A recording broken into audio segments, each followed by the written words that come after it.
तुमची जर तांदळाची इडली फुगत नसेल किंवा स्पॉन्जी होत नसेल ना, तर हे योग्य प्रमाण वापरून एकदा नक्की अशा प्रकारची इडली करून बघा.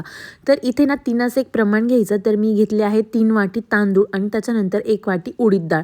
हे छान स्वच्छ पाण्याने धुवून घ्यायचं आणि त्याच्यानंतर ना 7 ते 8 तास भिजत ठेवायचं. नेक्स्ट डे हे छान असं भिजून झालं होतं. 7-8 तासानंतर जेव्हा हे मिक्सरमधून काढायचे त्याच्या आधी अर्धा तास इथे वाटीभर पोहे भिजत घालायचे, कारण पोह्याने आपली इडली खूप सारी मऊ बनते. आणि आता थंडीचे दिवस चालू आहे, पीठ फर्मेंट करण्यासाठी ना ते पटकन होत नाही. त्याच्यासाठी 2 मिरच्यांना काप टाकून ना ते रात्रभर पिठामध्ये तशाच ठेवायच्या. 7 ते 8 तासानंतर हे पीठ आपलं छान असं फर्मेंट होतं. तुम्ही इथे बघू शकता इतकं सुंदर असं पीठ फर्मेंट झालं होतं. चला तर तोपर्यंत मी इकडे इडली लावते. तोपर्यंत तुमच्यासोबत भन्नाट असं एक प्रोडक्ट शेअर करते. हेअर वॉश केल्यानंतर जर तुमचा खूप सारा हेअर फॉल होत असेल ना, तर त्याला हे एक रिझन असतं. तो म्हणजे आपण ना हेअर ड्राय करताना ना टॉवेल यूज करतो आणि टॉवेलला खूप सारे केस ना आपले तुटून येतात.